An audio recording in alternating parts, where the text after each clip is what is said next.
Now, drivers of diesel vehicles, and that includes me, are facing record pump prices with the proposed fuel duty rise on the horizon. Well, a proposed 23% rise, which equates to an average 12 pence per litre, could mean it'll cost £111 to fill a family car.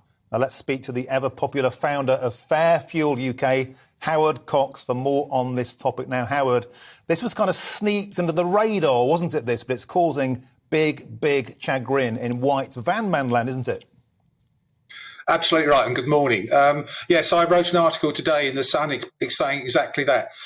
Jeremy Hunt didn't say a word. The first time in 30 years of my campaigning, I've not seen a budget or an autumn statement, whatever you call it, not mentioning fuel duty, anything about it. But only half an hour later in a press conference, the OBR, the Office of Budget Responsibility, announced this, and the operative word is a planned 12% tax. A 12p tax rise next year in the March budget. And don't forget, that doesn't include the VAT. The VAT goes on there, on top of that. And so that it's nearer 15 pence per litre we're going to be paying for. And it's absolutely disgusting that Jeremy Hunt didn't mention this.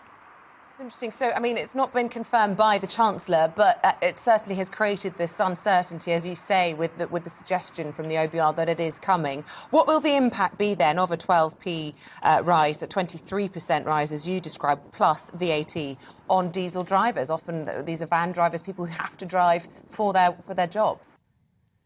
Well, I'm backed by the Road Haulage Association, and something like 40 to 50% of the costs now for an average trucking firm and an average white van man now are fuel costs. And what's going to happen is they're going to pass those costs on to their customers.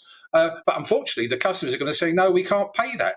And we're going to see some businesses, some logistics businesses and some distribution businesses going to go to the wall. And we're particularly sole traders like electricians and plumbers and decorators who are already being hit by things like congestion charges and ultra-low emission zones and all those sorts of things.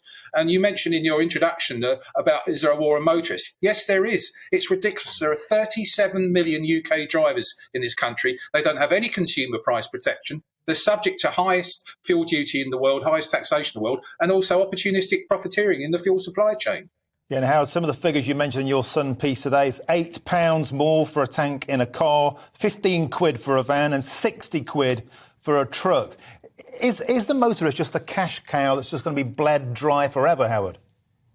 Yes, it is, and it's a very short-term thinking policy. I think every common-sense person, everyone on this planet, would recognise that if you cut fuel duty significantly, what you're going to see is inflation coming down and a lessening of the cost of living crisis. And I'll give you some more figures. Germany is 20p cheaper, France is 25p cheaper for diesel, and Spain 30 pence cheaper for diesel. Why is it always the UK the highest and hitting motorists the hardest? And you're quite right, that we're just treated as cash cows and we're damaging the economy. Howard Cox, it's really interesting you mentioned Spain. I was in Mallorca over half term and we went to fill up our hire car before we returned it at the airport.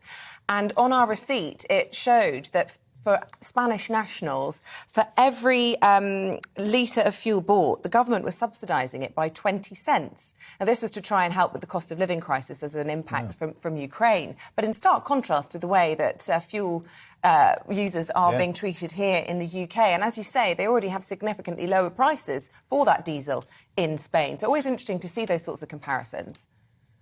Absolutely right. I mean, this is our government is myopic. They're honestly economically illiterate when it comes to the impact of the cost of actually distribution and logistics.